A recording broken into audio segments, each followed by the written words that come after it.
Jakarta, kota yang penuh kenangan, kota yang mengajariku arti keringat, air mata, dan kemenangan. Dari awal aku merintis usaha dengan modal pas-pasan hasil menjual emas kawin, hingga akhirnya perusahaanku menangani acara-acara besar perusahaan multinasional. Setiap malam begadang membuat proposal, setiap pagi berlari mengatur vendor, setiap sore menenangkan klien yang panik, semua itu kulakukan sendiri. Suamiku, almarhum Bapak Heru, meninggal terlalu cepat, meninggalkanku dengan anak lelaki berusia 10 tahun dan tagihan rumah sakit yang menggunung. Tapi aku bertahan, aku bangkit, dan 3 bulan lalu aku menjual perusahaan itu. Uang hasil penjualan sekitar 2 miliar lebih setelah pajak cukup untuk hidup tenang di masa pensiun. Angka yang fantastis bagiku yang dulu hanya punya uang 200.000 di kantong untuk membeli pamflet pertama. Aku tidak pernah bermimpi akan punya uang sebanyak itu. Tapi lebih dari uang, aku bermimpi tentang ketenangan. Tentang pagi tanpa alarm yang memekakkan telinga. Tentang sore tanpa rapat yang melelahkan. Tentang malam dengan buku di tangan, bukan laptop.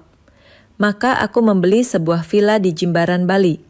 Villa itu berdiri kokoh di atas tanah seluas 500 meter persegi, agak menjauh dari keramaian turis tetapi masih dekat dengan pasar tradisional. Terbuat dari kayu jati pilihan dengan jendela kaca besar yang menghadap langsung ke laut. Setiap pagi, aku bisa mendengar suara ombak yang memecah di pantai sambil minum teh hangat manis di teras. Angin laut membawa aroma garam yang menyegarkan, bercampur dengan wangi bunga Kamboja yang kutanam sendiri di halaman depan. Ruang tamu yang luas kulengkapi dengan sofa rotan berbantu krem, meja kayu solid berukir Bali, dan rak buku yang memenuhi satu dinding. Kamar tidur utama ada di lantai bawah, menghadap taman belakang yang ditumbuhi pohon kelapa dan beberapa pohon mangga. Aku sengaja memilih kamar ini karena lututku mulai sering sakit kalau naik turun tangga. Di lantai atas, ada 3 kamar tidur lagi untuk jaga-jaga kalau Ardi atau cucu-cucuku datang berkunjung. Hari itu hari yang mengubah segalanya, dimulai dengan begitu indah. Matahari pagi Bali tidak pernah gagal membuatku tersenyum. Warnanya oranye keemasan, tidak sepanas Jakarta yang bikin sesak napas. Aku bangun jam 5, seperti biasa, melakukan sholat subuh dengan khusyuk di musola kecil di sudut rumah. Setelah itu, aku menyeduh teh celup melatih kebiasaan yang tidak pernah berubah sejak 20 tahun lalu. Udan duduk di kursi goyang kayu di teras. Laut pagi itu tenang. Ombaknya kecil, hanya meninggalkan garis-garis busa putih di pasir coklat. Beberapa nelayan sudah pulang dari melaut, membawa hasil tangkapan dalam keranjang bambu. Aku bisa melihat mereka dari kejauhan, siluet-siluet kecil yang bergerak perlahan. Suara khas Bali gamelan dari pura terdekat yang mengadakan upacara terdengar samar-samar di bawah angin. Aku tersenyum, mengambil nafas dalam-dalam. Inilah yang kucari, kedamaian. Setelah sarapan bubur ayam yang kubeli dari warung Pak Wayan di ujung jalan, aku memutuskan untuk menata ulang vas bunga di ruang tamu. Bunga-bunga Kamboja segar yang kupetik pagi ini perlu diatur dengan rapi. Aku memilih vas keramik putih tinggi, menempatkannya di atas meja kayu di sudut ruangan di mana cahaya matahari sore akan menyinarinya dengan sempurna. Sore itu, sekitar pukul 4, aku baru saja selesai menata bunga ketiga saat teleponku berdering. Namanya terpampang di layar, Ardi Pratama, anak laki-lakiku. Anak satu-satunya yang kubesarkan dengan susah payah setelah ayahnya meninggal. Anak yang kukuliahkan sampai sarjana teknik di universitas swasta terkemuka. Anak yang kini bekerja sebagai manajer di perusahaan konstruksi, menikah dengan Rani, dan punya 2 anak. Aku mengangkat telepon dengan senyuman. "Halo nak, apa kabar? Sudah lama tidak dengar kabar." Suara itu suara anak laki-lakiku yang dulu lemah lembut, kini terdengar seperti bos yang memberi perintah. Nada bicaranya datar, tanpa kehangatan. "Bu, minggu depan keluarga Rani datang liburan. Orang tua, adik, keponakan semua ikut. Total 11 orang. Ibu bisa pindah ke kamar tamu di atas ya. Yang bawah buat mereka. Kamar ibu kan yang paling bagus, menghadap taman. Lebih cocok buat tamu." Aku terdiam sejenak, mencerna kata-katanya. 11 orang, kamarku, pindah ke atas. Aku tertawa kecil, mengira dia bercanda. Nak, ini rumah pensiunan ibu, bukan hotel. Kalau mau liburan, tinggal bilang jauh-jauh hari. Kita atur waktunya. Mungkin bulan depan atau... Bu, tiket sudah dibeli. Suaranya memotong. Mereka datang Sabtu depan, sudah fix. Ibu kan sendirian, tidak butuh kamar sebesar itu. Lagi pula, Rani mertua ibu harus dihormati. Masa ibu mau terlihat egois di depan keluarga besar? Kata egois itu menggantung di udara seperti tamparan. Ardi, aku mencoba menjaga suaraku tetap tenang. Ibu bukan egois, ibu hanya... Jangan egois, Bu. Suaranya semakin keras. Ibu sudah tua. Sendirian di rumah besar seperti ini, bahaya. Kalau jatuh gimana? Kalau sakit mendadak gimana? Masa ibu mau tinggal sendiri terus? Kalau ibu capek urus rumah sebesar ini, nanti Ardi bantu cari panti jompo dekat sini. Ada yang bagus di Denpasar. Panti jompo. Dua kata itu seperti pisau yang menusuk tepat di jantungku. Aku yang membesarkannya dengan darah dan air mataku sendiri. Aku yang tidak tidur berhari-hari ketika dia sakit demam tinggi waktu kecil. Aku yang bekerja siang malam supaya dia bisa sekolah di tempat terbaik. Aku yang merelakan mimpi-mimpiku sendiri demi masa depannya. Dan sekarang dia bicara tentang panti jompo. Ardi, ibu, suaraku bergetar. Aku menarik nafas dalam, mencoba menguasai emosi. Ibu tidak minta banyak. Rumah ini ibu beli dengan uang hasil kerja keras ibu sendiri. Ibu hanya minta dihargai. Kalau mereka mau datang, bisa pesan hotel atau datang di waktu lain. Ibu, sudah Bu, keputusannya final. Mereka datang Sabtu depan. Ibu pindah ke atas atau Ardi booking hotel buat ibu? Nada bicaranya sekarang mendingin, seolah dia sedang berbicara dengan karyawan, bukan ibunya sendiri. Tanganku gemetar memegang telepon. Air mataku hampir tumpah, tapi ku tahan. Baiklah nak, terserah kamu. Klik, sambungan terputus. Aku duduk terdiam di sofa, telepon masih di tanganku. Ruangan yang tadi terasa hangat dan penuh cahaya tiba-tiba terasa dingin. Vas bunga Kamboja yang baru kutata sepertinya kehilangan warnanya. Suara ombak yang tadi menenangkan sekarang terdengar terlalu keras, memenuhi kepalaku yang berdenyut. Bagaimana ini bisa terjadi? Anak yang kubesarkan dengan cinta tanpa syarat, yang kupeluk ketika dia menangis karena jatuh dari sepeda, yang kubelikan buku-buku mahal ketika uangku pas-pasan, yang kuantar ke kampus setiap hari naik angkot karena dia malu diantar dengan motorku yang tua. Anak itu sekarang memperlakukanku seperti beban, seperti barang yang harus disingkirkan. Malam itu aku tidak bisa tidur. Aku duduk di teras, membiarkan angin laut yang dingin menerpa wajahku. Langit Bali dipenuhi bintang, ribuan titik cahaya yang berkilauan. Dulu, ketika Ardi masih kecil, kami sering duduk di balkon apartemen Jakarta yang sempit, menghitung bintang. Dia selalu bertanya, Bu, bintang itu jauh sekali ya, tapi kok masih bisa kita lihat? Aku menjawab, karena cahayanya kuat nak, walaupun jauh, cahaya yang kuat tetap bisa dilihat. Sekarang aku bertanya pada diriku sendiri, apakah cintaku tidak cukup kuat? Apakah semua yang kulakukan tidak berarti apa-apa? Aku masuk ke musola kecil, menggelar sajadah. Air mataku akhirnya tumpah ketika aku sujud. Ya Allah, bisikku pelan. Suaraku bergetar. Berikan aku kesabaran dan kebijaksanaan menghadapi anakku sendiri. Berikan aku kekuatan untuk menghadapi ujian ini. Tunjukkan jalan yang benar kepadaku. Di keheningan malam Jimbaran, hanya suara ombak yang menjawab doaku.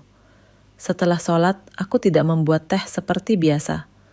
Aku hanya duduk di kursi goyang teras, memandang laut yang masih gelap. Langit mulai memerah di ufuk timur. Pertanda matahari akan segera terbit. Nelayan-nelayan sudah mulai berdatangan dari laut. Perahu-perahu kayu mereka bergoyang mengikuti ombak. Semuanya terlihat normal, damai. tapi aku tahu kedamaianku akan segera berakhir. Sebelum jam 7 pagi, aku sudah mendengar suara keras kendaraan. Beberapa mobil sewaan 3 mobil MPV warna putih berhenti berjejer di depan pagar vilaku.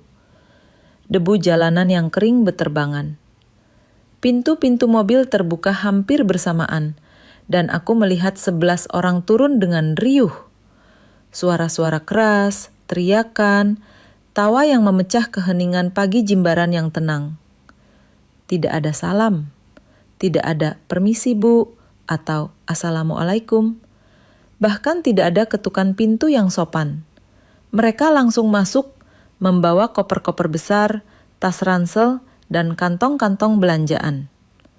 Anak-anak berlarian ke sana kemari, berteriak-teriak dengan suara yang memekakkan telinga. 2 orang laki-laki parubaya yang kukira adalah ayah dan adik Rani langsung menunjuk-nunjuk ke arah kamar dengan gaya seolah mereka yang punya rumah ini. Yang ini kamarnya bagus pak, ada AC-nya 2, kata salah satu dari mereka, membuka pintu kamar tidur utamaku tanpa permisi.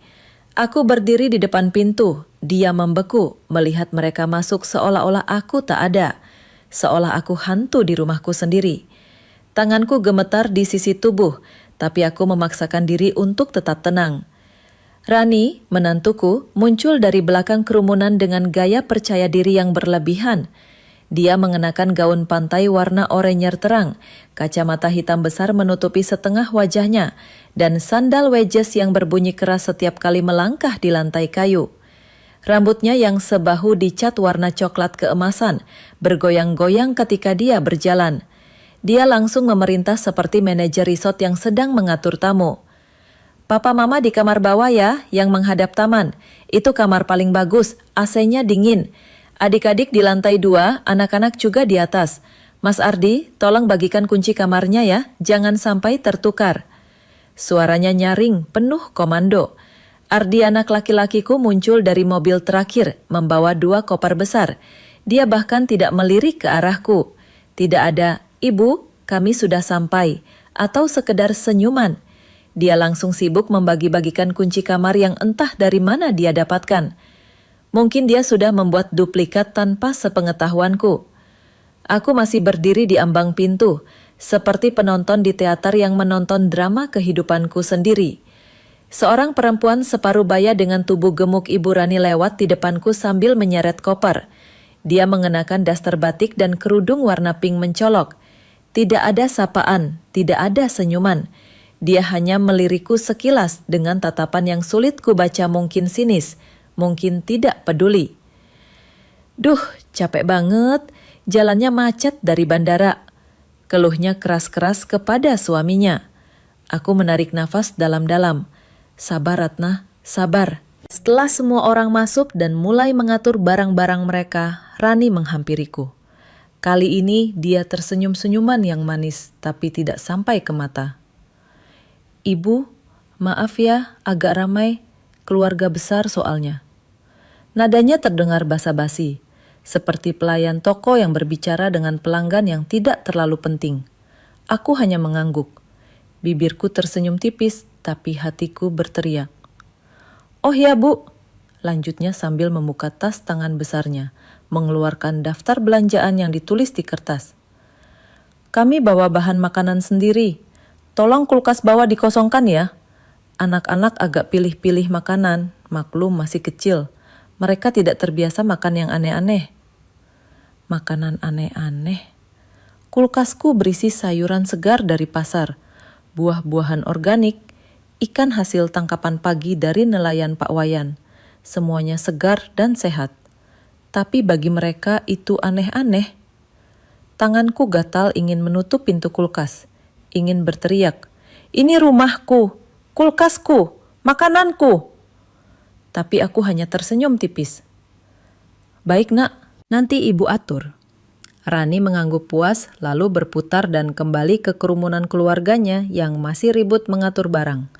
Aku berdiri di dapur sendiri, dapur yang kubeli dengan uang hasil kerja kerasku sendiri, merasa seperti orang asing. Aku membuka kulkas, melihat isinya. Sayur bayam segar yang baru kubeli kemarin, ikan kakap yang masih utuh, mangga harum manis dari pohon belakang rumah. Semuanya harus dikosongkan untuk mereka? Tidak, hari ini tidak akan kubiarkan mereka menginjak-injakku lagi. Aku mengambil kantong plastik besar, memindahkan semua makananku ke kulkas kecil di ruang kerja. Ruang kerja itu satu-satunya tempat yang masih merasa seperti milikku. Ruangan kecil di pojok villa dengan meja kayu sederhana, kursi putar, dan rak buku. Di sana ada komputer, printer, dan lemari arsip yang berisi semua dokumen pentingku. Begitu semua orang sibuk dengan urusan mereka masing-masing, Rani memerintah pembantunya yang entah dari mana datangnya. Anak-anak berlarian ke pantai, orang tua Rani sibuk mengatur kamar aku, masuk ke ruang kerja dan menutup pintu. Aku mengunci dari dalam, menarik gorden jendela, lalu duduk di kursi dengan nafas terengah-engah. Jantungku berdebar keras, bukan karena takut, tapi karena amarah yang sudah tidak bisa kubendung lagi. Aku mengambil telepon genggam dan membuka daftar kontak. Ada 3 orang yang perlu kuhubungi. 3 orang yang akan membantuku menyusun rencana. Pertama, aku menelpon Ibu Sari Wulandari. Ibu Sari adalah pengacara yang membantuku saat membeli villa ini 3 bulan lalu. Perempuan berusia 50 tahunan yang cerdas, tegas, dan sangat profesional. Dia pernah membantuku menangani beberapa kasus bisnis di Jakarta. Kami bukan hanya klien dan pengacara, kami sudah seperti sahabat.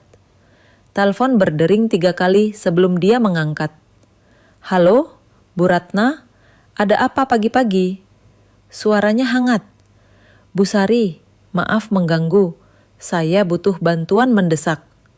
Aku berusaha menjaga suaraku tetap stabil. Tolong cek lagi surat kepemilikan villa Jimbaran saya. Pastikan semuanya hanya atas nama saya, tidak ada nama orang lain. Sertifikat asli ada di berangkas, tapi saya ingin memastikan tidak ada masalah di catatan BPN. Ada jeda sejenak. Ibu Sari pasti menangkap kegelisahan di suaraku. Ada masalah apa, Bu? Belum masalah, tapi saya ingin antisipasi. Tolong dicek secepatnya. Baik, Bu, saya akan ke kantor BPN hari ini juga. Nanti saya kabari. Aku menghela nafas lega. 1 langkah sudah dimulai. Kedua, aku menelpon Pak Dimas Santana, akuntanku selama lebih dari 20 tahun. Pak Dimas adalah pria berusia 60 tahun yang selalu rapi, teliti, dan sangat dapat dipercaya. Dia yang mengatur semua keuanganku sejak perusahaanku mulai besar. Bahkan setelah aku pensiun, dia masih membantuku mengelola investasi dan mengurus pajak. Selamat pagi, Bu Ratna. Sapanya ramah. Pagi, Pak Dimas. Saya ingin ubah struktur kepemilikan villa. Saya ingin jadikan aset sewa nanti. Mungkin dengan sistem perwalian atau yayasan. Bisa diatur? Pak Dimas terdiam sebentar, seperti sedang berpikir. Bisa, Bu, tapi butuh penjelasan lebih detail. Tujuannya untuk apa? Ini menyangkut pajak dan legalitas yang cukup rumit. Saya tidak ingin aset ini bisa diklaim oleh siapapun selain saya, bahkan keluarga sekalipun. Bisa diatur begitu? Oh, Pak Dimas sepertinya mulai memahami. Bisa, Bu. Kita buat trust atau yayasan pribadi. Ibu sebagai pengelola tunggal selama hidup. Setelah Ibu tiada, baru diatur penerusnya sesuai keinginan Ibu. Itu legal dan aman. Bagus. Tolong siapkan draftnya. Kita ketemuan minggu depan. Siap, Bu Ratna. Ketiga, aku menelpon Pak Rendra Wijaya, mantan rekan bisniku yang sekarang punya perusahaan konsultan. Pak Rendra adalah orang yang luar biasa dalam mencari informasi. Dia punya jaringan luas, koneksi kemana-mana. Kalau ada yang perlu diselidiki, dia orangnya. Ratna, lama tidak dengar kabar. Apa kabar di Bali? Suaranya ceria. Baik, Pak. Pak Rendra, saya butuh bantuan. Saya ingin tahu kondisi keuangan anak saya, Ardi Pratama. Dia kerja di PT Jaya Konstruksi Nusantara. Saya ingin tahu apakah dia punya hutang, kondisi perusahaannya bagaimana, ada masalah keuangan atau tidak. Pak Rendra langsung serius. Wah, ini sensitif ya, Bu. Tapi kalau untuk kepentingan keluarga, saya bisa bantu. Saya kenal beberapa orang di perusahaan konstruksi. Beri saya waktu seminggu. Terima kasih, Pak. Saya tunggu. Setelah menutup telepon, aku duduk terdiam. 3 langkah strategis sudah dimulai. Ini bukan balas dendam. Ini perlindungan diri. Aku sudah terlalu sering menjadi korban kebaikan hatiku sendiri. Sore hari, ketika matahari mulai miring ke barat, aku keluar dari ruang kerja. Villa yang tadi pagi masih rapih, kini seperti kapal pecah. Handuk-handuk basah bergeletakan di sofa. Piring-piring kotor menumpuk di dapur. Mainan anak-anak berserakan di lantai. Bau minyak goreng dan bumbu menyengat memenuhi ruangan. Rani duduk di teras, menikmati es kelapa muda sambil bermain ponsel. Ketika melihatku, dia melambaikan tangan dengan gaya santai. "Bu, sini sebentar dong." Aku menghampirinya. Dia menaruh gelas kelapa mudanya, lalu tersenyum manis. "Bu, besok malam kita bikin barbecue party ya. 30 orang total. Teman-teman Mas Ardi, kerabat, tetangga sekitar. Seru pasti. Ibu bantu beli bahan ya. Daging sapi, ayam, seafood, bumbu-bumbu. Nanti saya buat daftar lengkapnya." 30 orang? Barbecue party? Di rumahku? Aku tersenyum lembut, senyuman yang sudah kupelajari selama bertahun-tahun berbisnis. Senyuman yang menenangkan tapi tidak tulus. "Tentu saja sayang, semuanya akan siap. Ibu yang atur." Rani tersenyum puas, mengangguk, lalu kembali main ponsel. Aku berbalik, berjalan menuju kamar tidur kue. Bukan lagi kamarku. Sekarang kamar tamu di lantai atas. Tapi bukan bahan barbeque yang akan kupersiapkan, melainkan sesuatu yang jauh lebih besar. Sesuatu yang akan mengubah segalanya. Pagi hari, sebelum semua orang bangun, aku sudah duduk di teras belakang dengan secangkir kopi hitam. Udara Jimbaran pagi ini sedikit berangin, awan tipis menutupi matahari yang baru terbit. Aku mengambil ponsel dan mengetik pesan kepada Pak Tommy Gunawan, teman lamaku yang memiliki jasa catering mewah di Denpasar. Pak Tommy dan aku sudah kenal sejak 15 tahun lalu, ketika perusahaan event organizerku masih merintis. Dia yang selalu membantuku dengan harga khusus waktu itu. Sekarang dia sudah jadi salah satu vendor catering paling mahal dan eksklusif di Bali, melayani pernikahan pejabat, acara perusahaan multinasional, bahkan pesta selebriti. Aku tidak mengirim pesan, aku langsung menelpon. "Halo, Bu Ratna." Suaranya ceria di ujung telepon. "Wah, jarang-jarang ibu telepon pagi-pagi begini. Ada acara besar ya?"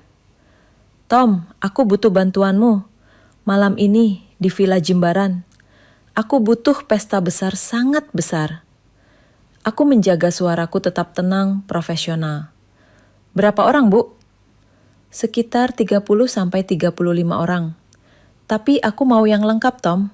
Makanan laut premium lobster, king crab, udang jumbo, steak wagyu grade A5, salmon asap import, salad dengan sayuran organik, pasta buatan chef, dan minuman yang terbaik. Sparkling wine import yang mahal yang mirip sampahnya Prancis. Jus buah segar, air mineral dalam botol kaca." Pak Tommy terdiam sejenak. "Wah, itu budget lumayan besar, Bu. Sekitar 200-250 juta untuk semua itu dengan dekorasi dan pelayanan full." 200 juta. Angka yang membuat orang biasa tercekik. Tapi untukku, ini investasi. "Tidak masalah," jawabku tenang. "Tapi ada satu permintaan khusus, Tom. Semua tagihan dan invoice atas nama Ardi Pratama, ARDI PRATAMA. Anak laki-lakiku, dia yang minta pesta ini." Ada keheningan di ujung telepon. Pak Tommy tentu heran, tapi dia cukup profesional untuk tidak bertanya terlalu banyak. "Baik, Bu Ratna, saya mengerti. Jam berapa acaranya?" "Jam 7 malam, tapi kamu datang jam 5 sore untuk setup. Aku mau semuanya sempurna, meja panjang dengan taplak putih, kursi kayu elegan, piring porselen putih polos, gelas kristal, Lilin-lilin kecil di tengah meja. Buat seperti garden dinner mewah. Siap, Bu. Saya jamin pesta ini akan sempurna. Dan Tom, satu lagi. Jangan kasih tahu siapapun yang pesan ini. Kalau ditanya, bilang saja Ardi yang hubungi kamu langsung. Understood, Bu Ratna. Setelah menutup telepon, aku menghela nafas panjang. Langkah kedua sudah dimulai. Aku menghabiskan pagi itu dengan tenang membaca buku di teras, menyiram tanaman, sholat duha. Aku sengaja tidak turun ke lantai bawah, membiarkan mereka melakukan apapun yang mereka mau. Dari atas aku bisa mendengar suara-suara ramai. Anak-anak berteriak, Rani memerintah pembantunya, televisi menyala keras. Siang hari aku turun untuk makan. Dapur seperti zona perang panci kotor menumpuk. Sisa makanan bercacaran di meja. Lantai lengket oleh tumpahan sirup. Tidak ada yang membersihkan. Aku mengambil sepiring nasi dan sayur dari kulkas kecilku di ruang kerja, lalu makan sendirian di teras belakang. Sore hari, sekitar jam 4, aku mulai bersiap-siap. Aku mandi dengan sabun melati kesukaan, mengeringkan rambut yang mulai memutih ini dengan hair dryer, lalu menata rambut sederhana dengan jepit mutiara kecil. Aku membuka lemari pakaian dan mengambil kebaya modern yang sudah lama tidak kupakai. Kebaya hitam dengan bordir halus warna emas di bagian leher dan ujung lengan. Bahannya dari brokat premium, jatuhnya sempurna di tubuh. Aku memadankannya dengan kain batik Solo warna coklat tua yang elegan dan selendang organza tipis warna emas. Aku jarang memakai perhiasan, tapi malam ini berbeda. Aku memakai kalung mutiara pemberian almarhum suamiku, anting mutiara kecil, dan gelang emas sederhana. Bedak tipis, lipstik nude, sedikit maskara. Aku tidak perlu menorke anggunan. Tidak butuh teriak-teriak. Ketika cermin memantulkan bayangan diriku, aku tersenyum tipis. Ini bukan lagi Ratna yang lemah, yang membiarkan dirinya diinjak-injak. Ini Ratna Santoso, pengusaha sukses yang pernah mengatur ratusan acara besar, yang tahu cara bermain di medan perang. Tepat jam 5 sore, aku mendengar suara mobil box besar memasuki halaman. Dari jendela kamar, aku bisa melihat 3 mobil box dengan logo Tommy's Premium Catering and Events parkir di depan villa. Belasan orang berseragam putih rapi turun dan mulai membongkar barang. Di lantai bawah, aku bisa mendengar Rani berteriak, ini mobil apa? Siapa yang panggil?" Aku tersenyum, tapi belum turun. Belum waktunya. Dari jendela, aku menyaksikan tim Pak Tommy bekerja dengan cepat dan profesional. Mereka memasang tenda putih besar di taman samping, menggelar meja panjang dengan taplak putih mengkilap, menata kursi-kursi kayu dengan bantal duduk krem. Lampu-lampu gantung kecil dipasang di pohon-pohon kelapa, menciptakan suasana seperti di resort bintang 5. Piring-piring porselen putih, gelas kristal, sendok garpu stainless steel mengkilap. Semuanya ditata sempurna. Di area dapur outdoor yang mereka set up sementara, aku bisa melihat chef dengan topi putih tinggi mulai mempersiapkan bahan makanan. Lobster hidup dalam kotak es, king crab raksasa, udang-udang jumbo, stik wagyu yang masih terbungkus rapi. Jam 6 sore, tamu-tamu mulai berdatangan. Teman-teman Ardi dari kantor, beberapa keluarga dari kompleks perumahan Rani di Jakarta, tetangga-tetangga sekitar villa yang entah bagaimana mendapat undangan. Mereka datang dengan pakaian kasual kaos, celana pendek, sandal jepit. Ini kan pesta BBQ biasa, pikir mereka. Musik mulai mengalun lagu-lagu pop Indonesia yang keras dari speaker portable yang dibawa Ardi. Orang-orang mulai berkumpul di teras, ngobrol, tertawa, suasana santai, ceria. Ardi berdiri di balkon lantai 2, mengenakan kaos polo hitam dan celana chino keren. Dia mengangkat gelas bir, berpose seperti tuan rumah yang bangga. "Teman-teman, selamat datang di villa keluarga kami," teriaknya keras. Ini villa orang tua, tapi semua urusan aku yang atur sekarang. Aku yang handle semuanya. Silahkan menikmati malam ini. Beberapa tamu bertepuk tangan, bersorak. Ardi tersenyum lebar, merasa dirinya penting. Aku menunggu di kamar, menghitung waktu. 7:15 menit. Sudah waktunya. Aku turun tangga perlahan, melangkah dengan tenang. Setiap langkahku di tangga kayu berbunyi lembut. Beberapa tamu yang kebetulan melihat menoleh, mereka terdiam. Mungkin heran melihat perempuan tua berpakaian formal di pesta barbeque santai. Aku berjalan ke tengah kerumunan, berdiri di bawah lampu teras yang menyorot sempurna. Aku tersenyum ramah, menatap semua tamu satu persatu. "Selamat malam semuanya," ucapku dengan suara jelas tapi tidak terlalu keras. "Terima kasih sudah datang ke rumah saya." Penekanan di kata saya membuat beberapa tamu terdiam. Ardi di balkon menatapku dengan alis berkerut. Rani yang sedang mengobrol dengan teman-temannya menghentikan pembicaraan. Matanya melebar. "Perkenalkan, nama saya Ibu Ratna Santoso, pemilik villa ini." Aku tetap tersenyum. Ardi adalah anak saya, dan saya sangat senang kalian semua mau datang malam ini. Tepat saat itu, tepat di detik yang sempurna, suara mesin mobil box terdengar semakin dekat. Mobil catering kedua dan ketiga memasuki halaman. Pintu-pintunya terbuka, dan tim pelayan berseragam elegan turun sambil membawa nampan-nampan besar tertutup perak mengkilap. Bu, ini apa?" Rani berlari menghampirku, wajahnya panik. "Ini acara apa? Saya kira kita cuma barbeque biasa." Aku menatapnya dengan tenang. "Loh, ini kan pesta kalian, sayang. Kamu yang bilang mau barbeque untuk 30 orang. Saya cuma bantu supaya kelihatan lebih pantas. Masa tamu-tamu jauh-jauh datang cuma dikasih sosis bakar dan ayam panggang biasa? Tidak sopan kan?" "Tapi Bu, sudah. Tamu-tamu sudah datang. Ayo kita sambut dengan baik." Pak Tommy muncul dari balik mobil, mengenakan setelan hitam rapi.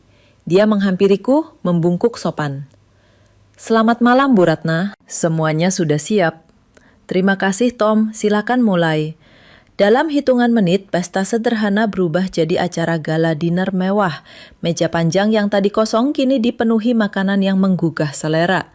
Lobster panggang dengan butter sauce, king crab kukus dengan bumbu lemon, udang jumbo dipanggang sempurna. Stik wagyu dipotong tebal masih mengeluarkan asap disajikan dengan saus truffle. Salmon asap dengan cream cheese, pasta aglio olio dengan seafood, salad sayuran segar dengan vinaigrette, roti baguette hangat, dan puluhan botol sparkling wine yang berkelas disajikan dalam ice bucket stainless steel. Tamu-tamu yang tadi riuh kini terdiam, kagum. Mata mereka membulat melihat makanan mewah di depan mereka. Ini bukan BBQ kampung ini, pesta kelas atas. "Astaga, ini wagyu asli," bisik salah satu teman Ardi. "Lihat lobsternya sebesar lenganku," tamu lain berbisik. Ardi turun dari balkon dengan langkah tergesa, wajahnya pucat. Dia menarikku ke sudut. "Ibu, ini berapa biayanya?" bisiknya dengan nada panik. Aku tersenyum manis. "Tidak usah khawatir, Nak. Semuanya sudah ditangani. Tagihan atas namamu, kan memang kamu yang minta pesta ini." "Atas nama saya? Bu, saya tidak." "Sudah, Nak. Tamu-tamu menunggu. Ayo kita makan bersama." Rani menghampiri suaminya berbisik cepat. Wajah Ardi semakin pucat. Dia mencoba menghitung dalam kepala berapa harga lobster sebesar itu. Berapa wagyu segitu banyak? Berapa semua wine import itu? Tapi semuanya sudah terlambat. Musik berubah dari lagu pop Indonesia keras menjadi instrumental jazz lembut dari sound system profesional yang dibawa tim catering. Pelayan-pelayan mulai melayani tamu dengan sopan, menuangkan wine, menyajikan makanan di piring-piring individual. Aku duduk di ujung meja, menyaksikan semuanya dengan tenang. Tamu-tamu menikmati makanan dengan wajah bahagia. Ardi dan Rani duduk kaku, tidak bisa menikmati apapun. Dan aku tersenyum. Aku sholat subuh, lalu duduk di teras seperti biasa. Matahari pagi Bali mulai menyingsing, warnanya jingga keemasan. Nelayan-nelayan pulang dengan perahu mereka. Suara ombak terdengar menenangkan. Tapi di dalam dadaku ada antisipasi aku tahu hari ini akan menjadi hari yang menentukan. Sekitar jam 7 pagi, aku mendengar langkah kaki tergesa-gesa di tangga. Ardi turun dengan wajah kusut, mata bengkak seperti tidak tidur semalaman. Disusul Rani yang terlihat pucat, rambutnya berantakan. Mereka duduk di meja makan dengan gerakan lambat, seperti orang yang baru menerima kabar buruk. Di depan mereka, aku sudah meletakkan sesuatu, amplop coklat besar. Di dalamnya, invoice resmi dari Tommy's Premium Catering and Events. Angka-angka hitam di atas kertas putih itu tercetak jelas. 215 juta rupiah atas nama Ardi Pratama. Aku membuat secangkir kopi hitam untuk diriku sendiri, lalu duduk di ujung meja berhadapan dengan mereka. Tidak ada yang bicara selama beberapa menit. Hanya suara sendok mengaduk gula di cangkirku. Ardi membuka amplop itu dengan tangan gemetar. Matanya membaca invoice, turun dari baris pertama sampai total di bawah. Wajahnya berubah dari pucat menjadi putih pucat. Rani mengintip dari samping, lalu tangannya menutup mulut. Bu, ini, Ardi gagap.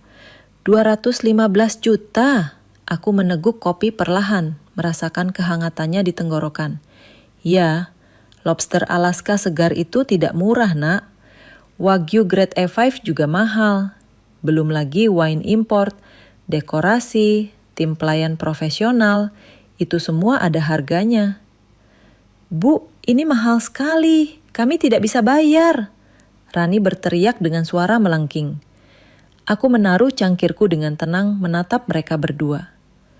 Bukannya semalam kamu bilang semua urusan villa kamu yang atur, Ardi? Kamu yang handle semuanya? Kamu yang bicara di depan 30 orang tamu bahwa ini villa keluarga yang kamu kelola? Ardi membuka mulut tapi tidak ada kata yang keluar. Wajahnya memerah, bercampur putih pucat seperti orang yang tersedak. Bu, kami pikir cuma BBQ biasa, sosis, ayam, jagung bakar, mungkin 3-5 juta paling mahal. Rani mencoba menjelaskan dengan suara bergetar. Oh, tapi kalian tidak bilang begitu kan kemarin? Kalian bilang mau pesta untuk 30 orang. Aku hanya membantu supaya pesta itu pantas. Supaya tamu-tamu tidak malu. Supaya nama keluarga Santoso tidak jatuh. Aku pikir kalian akan senang. Ardi mengepalkan tangannya di meja. Bu, gaji saya sebulan cuma 12 juta. Rani tidak kerja. Kami punya 2 anak. Cicilan rumah, cicilan mobil. 200 juta itu sama dengan gaji saya selama 2 tahun. Aku diam. Membiarkan kata-katanya menggantung di udara. Membiarkan mereka merasakan kepanikan yang aku rasakan ketika Ardi memintaku pindah ke kamar atas. Ketika dia bicara tentang panti jompo. Ibu harus tanggung jawab, Bu. Ibu yang pesan tanpa bilang kami. Rani mulai menangis air mata buatan yang sering kulihat di sinetron. Sebelum aku sempat menjawab, ponselku berdering. Layarnya menunjukkan nomor tidak dikenal dengan kode area Bali. Aku mengangkatnya, lalu menekan tombol pengeras suara sengaja supaya Ardi dan Rani bisa mendengar. Selamat pagi, dengan Ibu Ratna Santoso? Suara perempuan yang sopan terdengar. Yah, benar. Dengan siapa? Selamat pagi, Ibu. Saya dari kantor properti Bali Residence dan Pasar. Nama saya Linda. Kami mau konfirmasi sesuatu yang cukup mendesak. Kemarin sore, sekitar jam 3, ada Bapak Ardi Pratama yang datang ke kantor kami. Beliau bilang mewakili Ibu untuk menjual villa di Jimbaran senilai sekitar 3.500.000.000 rupiah. Beliau minta kami cari pembeli secepatnya dan menawarkan komisi tinggi kalau cepat closing. Suasana langsung hening. Detik itu juga darahku seperti berhenti mengalir. tapi aku menjaga suaraku tetap tenang, datar, dingin. Terima kasih atas informasinya, Bu Linda. Jawabku pelan tapi tegas. Tapi saya perlu klarifikasi. Ardi Pratama adalah anak saya. Dia tidak punya hak apapun atas villa itu. Sertifikat atas nama saya, NPWP saya, semua dokumen atas nama saya sendiri. Kalau ada yang menyamar sebagai pemilik atau mencoba menjual properti tanpa izin saya, itu adalah tindakan pidana. Saya akan laporkan ke polisi. Baik Ibu, kami sudah curiga memang karena beliau tidak bisa tunjukkan surat kuasa atau dokumen apapun. Kami hanya mau konfirmasi. Terima kasih Ibu. Aku menutup telepon, lalu perlahan, sangat perlahan menatap Ardi. Wajahnya sekarang tidak hanya pucat, dia membeku.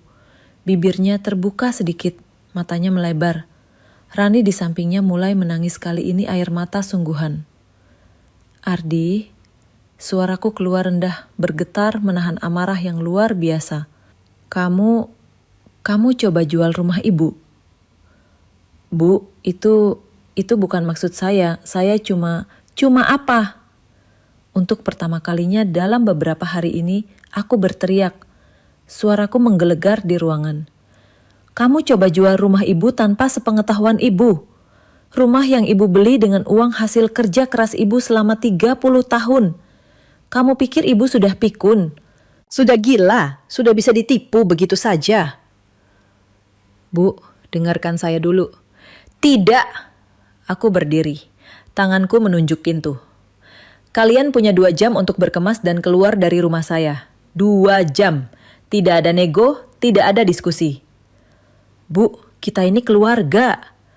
Ardi berdiri, suaranya meninggi. Ibu tidak bisa usir anak kandung Ibu sendiri. Aku melangkah mendekat, menatap matanya mata yang dulu penuh kehangatan waktu dia kecil. Sekarang penuh kepanikan dan keserakahan. Keluarga. Ulangku pelan. Keluarga tidak menjual rumah ibunya diam-diam, Nak. Keluarga tidak bicara soal pandi jompo kepada ibu yang membesarkannya sendiri setelah ayahnya meninggal. Keluarga tidak meminta ibunya pindah ke kamar sempit di atas supaya mertua bisa tidur nyaman di kamar terbaik. Keluarga tidak membuat pesta mewah lalu berharap ibunya yang bayar. Itu bukan keluarga, Ardi. Itu namanya parasit. Kata terakhir itu kutembakkan seperti peluru. Rani menangis makin keras. Kami minta maaf, Bu. Kami salah. Tapi jangan usir kami. Kami tidak punya uang.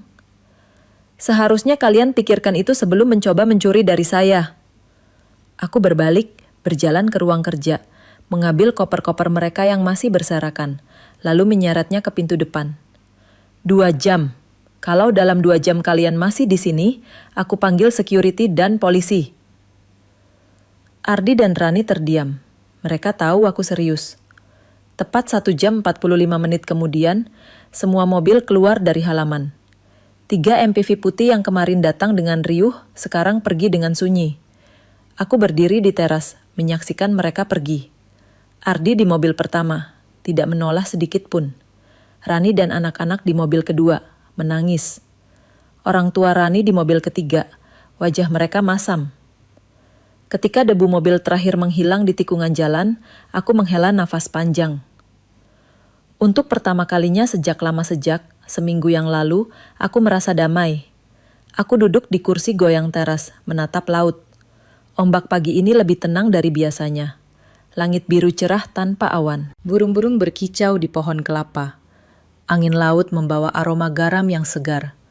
Semua kembali seperti seharusnya. Aku menutup mata, berdoa dalam hati. Ya Allah, terima kasih Engkau beri aku kekuatan.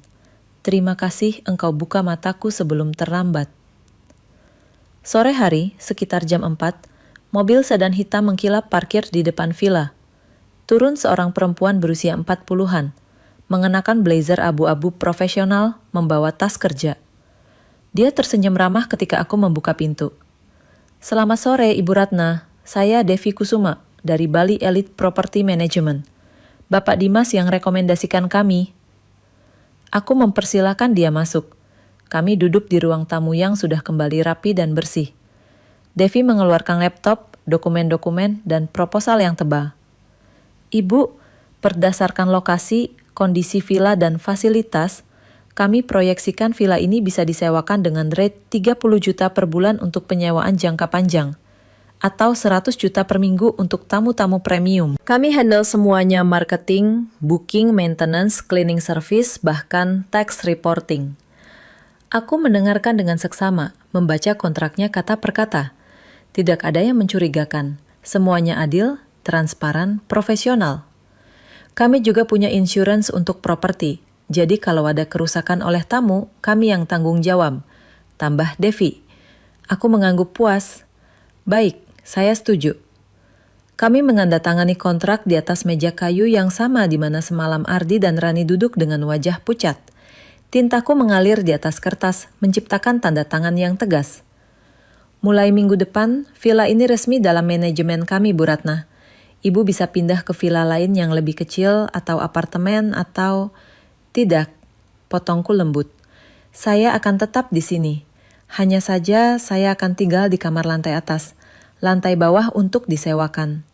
Saya sudah tua, bisa naik turun tangga juga baik untuk kesehatan. Devi tersenyum. Ide yang bagus, Bu. Setelah Devi pergi, aku duduk lagi di teras menatap matahari yang mulai tenggelam. Langit berubah jingga, merah, ungu. Indah sekali. Ini bukan akhir. Ini awal. Satu langkah kecil menuju kebebasan dan keuntungan yang aku raih dengan keringatku sendiri, tanpa harus berbagi dengan orang yang mencoba mencuri dariku. Tamu pertama dari Bali Elite Property Management sudah check-in minggu lalu pasangan ekspat dari Australia yang menyewa lantai bawah untuk sebulan. Mereka sopan, tenang, dan menghargai privasi. Mereka bahkan membawakan aku wine dari negara mereka sebagai tanda terima kasih. Aku merasa damai. Tapi kedamaian itu pecah pada Selasa siang yang cerah. Aku sedang menyiram bunga Kamboja di taman depan ketika sebuah mobil sedan silver berhenti di depan pagar. Turun seorang laki-laki muda, mungkin usia 30-an, mengenakan kemeja putih lengan panjang, celana bahan hitam, dan membawa tas kerja kulit coklat. Rambutnya rapi dengan gel, kacamata berbingkai tebal membuat wajahnya terlihat serius. Dia menghampiriku dengan langkah percaya diri. Selamat siang, Ibu Ratna Santoso? Ya benar, ada yang bisa saya bantu. Aku meletakkan selang air, mengeringkan tangan di lap kain. Dia mengeluarkan kartu nama dari saku kemeja. Nama saya Firman Nugroho, pengacara dari Kantor Hukum Pratama dan Rekan Jakarta. Saya datang mewakili klien kami, Bapak Ardi Pratama. Jantungku langsung berdegup lebih cepat. Ardi mengirim pengacara. Silakan masuk, ajakku berusaha tenang. Kami duduk di ruang tamu. Aku membuatkan teh untuk tamuku, kebiasaan orang Indonesia yang tidak bisa dihilangkan meski hati sedang gelisah. Firman membuka tas kerjanya, mengeluarkan map tebal warna biru. Ibu, klien kami, Bapak Ardi Pratama, sangat khawatir tentang kondisi ibu. Suaranya formal, seperti membaca naskah. Beliau mencurigai adanya eksploitasi terhadap ibu sebagai lansia. Ada pihak-pihak yang mungkin memanfaatkan kondisi ibu untuk keuntungan pribadi seperti perusahaan properti manajemen yang mengambil alih villa ibu, transaksi-transaksi besar tanpa pendampingan keluarga, dan keputusan-keputusan mendadak yang tidak wajar. Aku terdiam, mencerna kata-katanya. Lalu aku tertawa-tawa pahit yang keluar begitu saja. Eksploitasi, ulangku pelan. Yang mengancam kirim ibunya ke panti jompo siapa, Pak Firman? Yang mencoba menjual rumah ibunya tanpa izin siapa? Yang datang dengan 11 orang dan mengusir ibunya dari kamar sendiri siapa? Firman terlihat sedikit kaget dengan responku. Mungkin dia mengira aku nenek-nenek lemah yang gampang dibingungkan. Bu, saya hanya menyampaikan kekhawatiran klien. Beliau bilang ibu berubah drastis, mengusir keluarga, membuat keputusan tidak rasional. Tidak rasional? Kali ini suaraku meninggi. Melindungi aset yang kubeli dengan keringatku sendiri itu tidak rasional. Menolak dirampok oleh anak kandung itu tidak rasional. Firman membuka mapnya, menunjukkan beberapa dokumen. Bu, Kami punya pernyataan dari beberapa saksi yang bilang ibu terlihat bingung, mudah marah dan menghamburkan uang untuk pesta mewah tanpa alasan jelas. Ini bisa jadi tanda-tanda. Tanda-tanda apa? Pikun, demensia. Aku menatapnya tajam. Pak Firman, saya umur 64 tahun, bukan 84. Saya mengelola perusahaan sendiri selama 30 tahun. Saya tahu persis apa yang saya lakukan. Dan pesta mewah itu, saya sengaja buat untuk mengajarkan pelajaran kepada anak saya yang serakah. Firman menutup mapnya perlahan. Baik Bu, saya catat pernyataan Ibu. Tapi klien kami akan mengajukan permohonan penetapan pengawasan ke pengadilan. Silakan, potongku tenang. Saya punya pengacara juga. Dan saya punya semua bukti bahwa anak saya yang mencoba mengeksploitasi saya, bukan sebaliknya. Setelah Firman pergi, aku duduk terdiam lama. Tanganku gemetar memegang cangkir teh yang sudah dingin. Jadi ini rencananya. Membuat aku terlihat tidak waras supaya dia bisa mengambil alih aset-asetku. 3 hari kemudian, situasi bertambah buruk. Pagi itu, jam 9 lewat, 2 orang petugas dari Dinas Sosial Provinsi Bali datang ke vilaku. Seorang perempuan paruh baya dengan clipboard dan seorang laki-laki muda membawa kamera. Selamat pagi Ibu Ratna, kami dari Dinas Sosial. Ada laporan tentang kemungkinan penelantaran atau eksploitasi terhadap lansia di alamat ini. Kami perlu melakukan pemeriksaan. Laporan? Dari siapa lagi kalau bukan Ardi? Tapi aku tetap tenang. Silakan masuk. Mereka memeriksa segalanya. Dapur apakah ada makanan cukup? Aku buka kulkas yang penuh sayuran, buah, ikan, daging. Kamar tidur apakah bersih dan layak? Kamarku rapi, tempat tidur bersih, tidak ada bau. Obat-obatan apakah aku punya akses ke perawatan kesehatan? Aku tunjukkan kotak obat lengkap dengan vitamin, obat kolesterol, dan obat-obatan rutin dari dokter. Mereka memeriksa dokumen, sertifikat rumah atas namaku, rekening bank atas namaku, kontrak dengan properti manajemen yang sah dan legal, kartu identitas, NPWP, semua lengkap. Petugas perempuan itu namanya Bu Ulan, bahkan mengajak aku ngobrol pribadi di teras. Bu Ratna, apa Ibu merasa tertekan, dipaksa, diancam oleh siapapun? Tidak Bu, saya sangat bahagia sekarang. Malah baru bebas dari tekanan. Jawabku jujur. Apa ada yang mengambil uang Ibu tanpa izin, memaksa Ibu menandatangani dokumen? Yang mencoba ada Bu, anak saya sendiri, tapi saya sudah menghalau. Bu Wulan mencatat semuanya. 2 jam kemudian mereka berdiri di ruang tamu tersenyum lega. Ibu Ratna, berdasarkan pemeriksaan kami, Ibu sangat sehat, mandiri, dan cerdas dalam mengelola kehidupan. Tidak ada tanda-tanda kekerasan, penelantaran, atau eksploitasi. Malah menurut kami, Ibu salah satu lansia paling mandiri yang pernah kami temui. Bu Wulan menutup clipboardnya. Kami akan buat laporan bahwa tidak ada masalah di sini. Setelah mereka pergi, aku duduk di sofa, nafas terengah-engah. Amarahku berubah jadi tekad yang mengkristal. Aku tahu siapa yang melapor, dan sekarang aku tidak akan diam lagi. Aku mengambil ponsel, menelpon Pak Rendra. Pak, hasil investigasi tentang Ardi sudah keluar. Sudah Bu, saya kirim email lengkapnya, tapi saya bisa kasih ringkasan sekarang. Tolong. Suara Pak Rendra menjadi serius. Bu Ratna, kondisi finansial anak Ibu sangat buruk. PT Jaya Konstruksi Nusantara tempat dia bekerja sedang kesulitan keuangan. Proyek-proyek besar tertunda. Gaji karyawan sering telat. Bahkan kantor mereka menunggak sewa 3 bulan. Ardi kemungkinan besar tidak dapat bonus akhir tahun. Mungkin bahkan akan kena PHK. Jantungku berdegup keras. Lanjutkan. Kartu kredit istri Ibu, Rani, limit 50 juta penuh. Semua maksimal. Bunga menumpuk. Mereka punya cicilan rumah 2.500.000 per bulan. Cicilan mobil 3 juta per bulan. Uang sekolah anak-anak 5 juta per semester. Total pengeluaran wajib mereka sekitar 8 juta per bulan, belum termasuk hidup sehari-hari. Aku menutup mata. Pantas saja mereka terlihat panik soal tagihan 200 juta. Ada lagi, Bu. Mereka mengajukan pinjaman ke 3 bank berbeda dalam 6 bulan terakhir. Total sekitar 500 juta. Jaminannya? Mereka bilang warisan dari Ibu Ratna Santoso yang sudah lanjut usia. Bank belum approve karena memang tidak ada dokumen warisan resmi. Tanganku mengepal. Mereka pakai namaku tanpa izin. Ya, Bu. Dan yang paling mengkhawatirkan, 6 bulan lalu, Ardi berkonsultasi dengan pengacara spesialis hukum keluarga tentang perwalian lansia.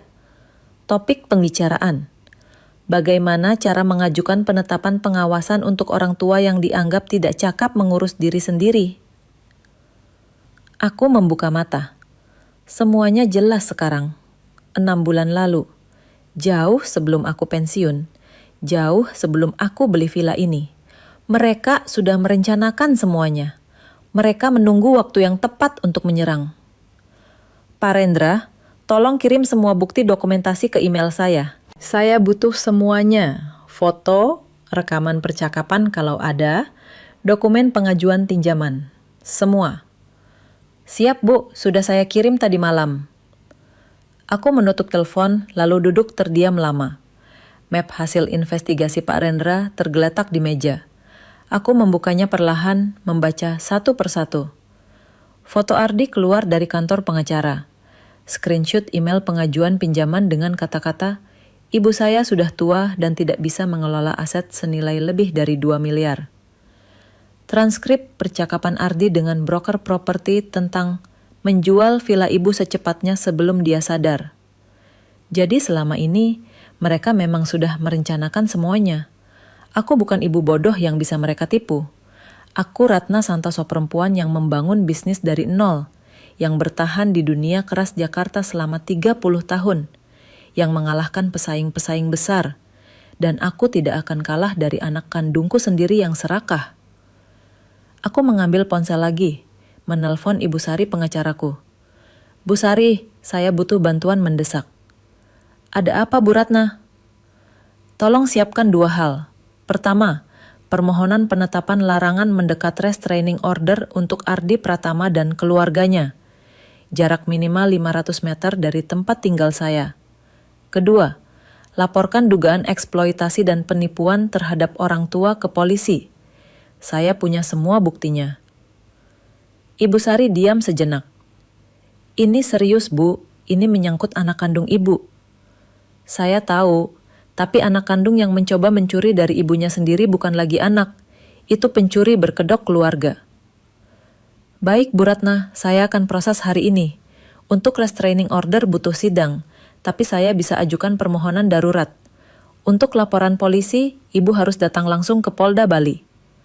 Atur jadwalnya, saya siap kapanpun.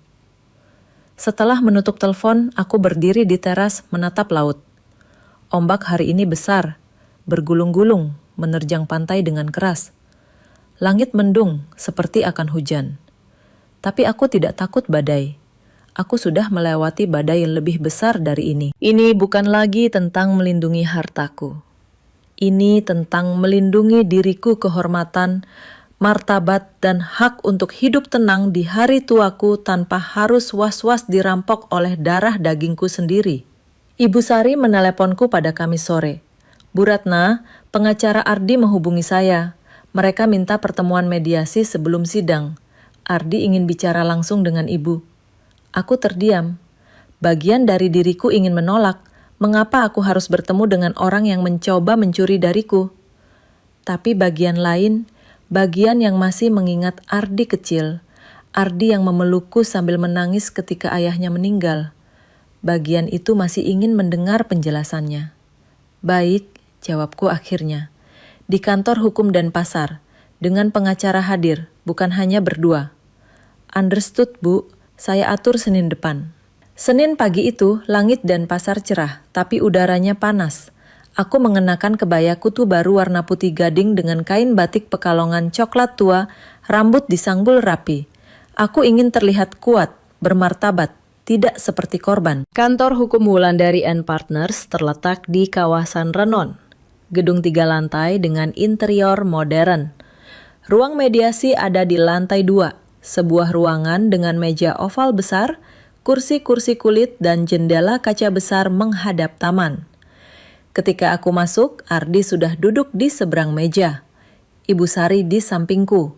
Pengacara Ardi, Pak Firman, yang pernah datang ke vilaku di sampingnya. Ardi terlihat sangat berbeda. Wajahnya kurus, pipi cekung, mata bengkat dengan kantung hitam di bawahnya. Rambutnya berantakan, kemeja putihnya kusut. Tangannya gemetar di atas meja aku. Bisa melihat jari-jarinya bergetar kecil. Ini bukan Ardi yang percaya diri, yang bicara keras di telepon, yang berdiri di balkon villa sambil berpose seperti raja. Ini orang yang hancur. Untuk sesat hanya, sesat hatiku luluh. Ini anakku, darah dagingku, anak yang pernah ku gendong, yang pernah ku suapi bubur ketika sakit, yang pernah ku peluk erat ketika dia takut tidur sendirian. Tapi kemudian aku ingat kata-katanya tentang panti jompo. Aku ingat usahanya menjual vilaku diam-diam. Aku ingat laporannya ke dinas sosial yang mencoba membuatku terlihat tidak waras. Aku duduk tegak, menatapnya dengan mata yang tidak berkedip. Pak Firman membuka pembicaraan.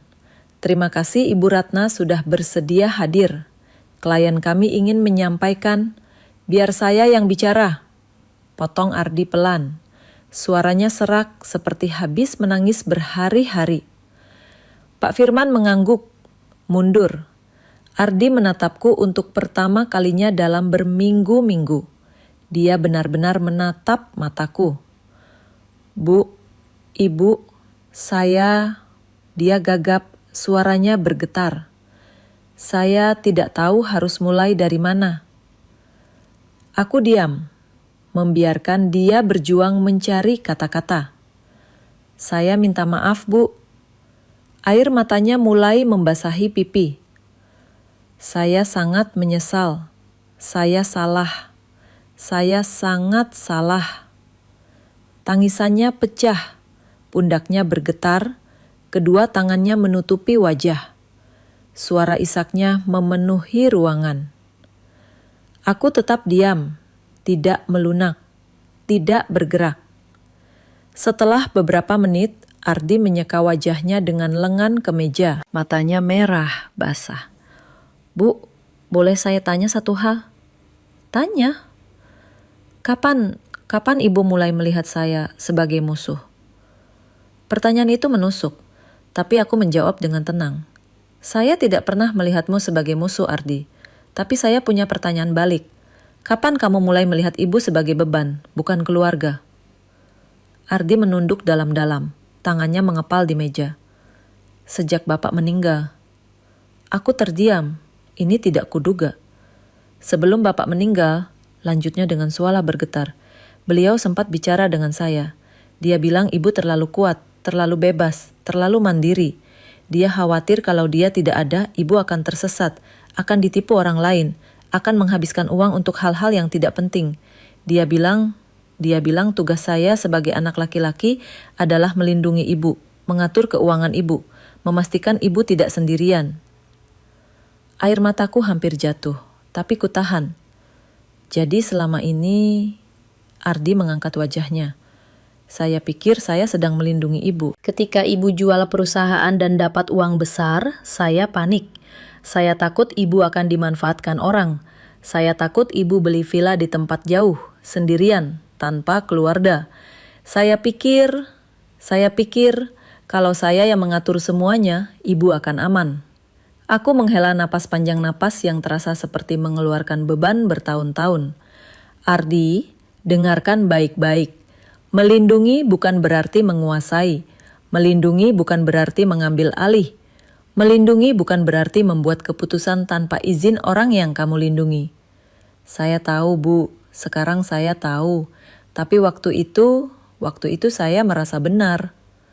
Dan ketika kamu merasa benar, kamu bicara tentang panti jompo, kamu coba jual rumah ibu tanpa izin, kamu laporkan ibu ke dinas sosial seolah ibu gila, suaraku meninggi sedikit. Saya panik, Bu. Saya bingung. Perusahaan saya mau bangkrut, utang menumpuk, istri saya stres, anak-anak perlu biaya sekolah, dan tiba-tiba ibu punya uang 2 miliar tapi tidak mau bantu. Aku tidak pernah bilang tidak mau bantu. Kali ini aku berteriak. Kalau kamu bicara baik-baik, datang dengan hormat, jelaskan situasimu dengan jujur, ibu akan bantu. Tapi kamu memilih jalan paling kejaman, coba mengambil paksa apa yang bukan hakmu. Ruangan hening, hanya terdengar suara AC yang mendengung pelan. Ardi menangis lagi kali ini lebih keras. Saya salah, Bu. Saya sangat salah. Saya minta maaf. Saya mohon maaf. Dia tersedak. Saya kehilangan arah. Saya jadi orang yang tidak saya kenal. Aku menatapnya lama. Anak laki-lakiku. Anak yang pernah begitu kubanggakan. Sekarang dia seperti bayangan dari dirinya yang dulu. Ardi, ibu sudah memaafkanmu. Kata-kata itu keluar pelan tapi tegas. Tapi maaf, ibu sudah belajar satu hal penting dalam hidup Kak. Kasih sayang juga perlu batas. Cinta tanpa batas hanya menghasilkan eksploitasi. Bu, maksud ibu? Aku berdiri. Ibu Sari juga berdiri di sampingku. Mulai hari ini, kita punya jalan masing-masing. Ibu tidak akan cabut laporan polisi. Ibu tetap ajukan restraining order. Tapi ibu juga tidak akan tuntut ganti rugi atau pidana lebih. Lanjut asalkan kamu tidak pernah mengganggu ibu lagi. Bu, tapi kita keluarga. Aku menatapnya satu kali terakhir. Keluarga sejati bukan yang lahir dari darah, Nak. Tapi yang tahu cara menghargai, menghormati, dan mencintai tanpa mengeksploitasi. Semoga kamu belajar menjadi orang yang tahu bersyukur. Aku berbalik, berjalan keluar ruangan. Langkahku tegap, tidak menoleh. Di belakang aku mendengar isakan Ardi yang pecah. Tapi aku tidak berhenti. 6 bulan kemudian, hidupku sudah berubah total. Villa di Jimbaran ramai disewa untuk acara keluarga, pernikahan kecil, gathering perusahaan, bahkan pre-wedding photoshoot. Devi dari Bali Elite Property Management melakukan pekerjaan luar biasa. Setiap bulan aku mendapat laporan lengkap dan pemasukan yang stabil. Bahkan bulan lalu, villaku terpilih jadi salah satu top 10 private villa for events in Bali oleh majalah wisata. Aku tetap tinggal di kamar lantai atas. Kecil, sederhana, tapi cukup untukku. Dari jendela, aku masih bisa melihat laut. Setiap pagi tetap dimulai dengan sholat subuh, teh hangat, dan suara ombak. Suatu pagi, surat datang via kurir dari kantor pengacara. Amplop coklat dengan stempel urgent and confidential. Isi suratnya sederhana. Permintaan maaf resmi dari Ardi Pratama. Ditulis tangan, panjang 3 halaman. Dia ceritakan bagaimana hidupnya sekarang. Sudah resign dari perusahaan yang bangkrut, mulai usaha kecil-kecilan jual aksesoris online bersama Rani. Pindah ke apartemen yang lebih sederhana. Anak-anak dipindah ke sekolah negeri. Dia bilang sekarang dia lebih bahagia, lebih jujur, lebih sederhana, lebih bersyukur. Di akhir surat dia tulis, Bu, saya tidak mengharap dimaafkan. Saya hanya ingin ibu tahu bahwa saya sudah belajar. Terima kasih telah mengajarkan saya pelajaran paling berharga dalam hidup. Harga diri tidak bisa dibeli dengan uang. Aku membaca surat itu berkali-kali, lalu mengambil pena, menulis balasan singkat di selembar kertas. Saya memaafkan, tapi pintu ini sudah tertutup. Jalani hidupmu dengan baik. Itu hadiah terbaik yang bisa kamu berikan untuk ibu. Aku mengirim balasan itu lewat pengacara. Setelahnya, tidak ada komunikasi lagi. Sekarang, setiap pagi, aku duduk di teras dengan secangkir teh, menatap laut yang berubah warna mengikuti cahaya matahari. Dan aku berkata dalam hati, balasan terbaik bukan amarah, tapi kedamaian. Kadang Tuhan tidak mengambil orang jahat dari hidup kita, tapi mengambil kita dari hidup mereka. dan itu adalah rahmat tersembunyi. Dan keluarga sejati bukan yang lahir dari darah, tapi yang tahu cara menghargai, menghormati, dan mencintai dengan tulus. Aku, Ratna Santoso, 64 tahun, pensiunan pengusaha, pemilik villa di Jimbaran. Dan untuk pertama kalinya dalam hidup, aku benar-benar bebas. Bagaimana menurut Anda tentang keputusan Ibu Ratna? Apakah Anda setuju dengan cara dia menangani anaknya? Atau menurut Anda ada cara yang lebih baik? Tinggalkan pendapat Anda di kolom komentar di bawah. Saya sangat ingin mendengar perspektif Anda tentang cerita ini. Apakah Ibu Ratna terlalu keras atau justru sudah sangat sabar? Dan jika Anda menikmati cerita ini, jangan lupa untuk subscribe channel ini agar tidak ketinggalan cerita-cerita inspiratif lainnya tentang kehidupan, keluarga, dan perjuangan perempuan Indonesia yang kuat dan mandiri. Setiap minggu ada cerita baru yang akan membuat Anda berpikir, merenungkan, dan mungkin melihat kehidupan dari sudut pandang berbeda. Terima kasih sudah menyimak cerita Ibu Ratna sampai akhir. Sampai jumpa di cerita berikutnya.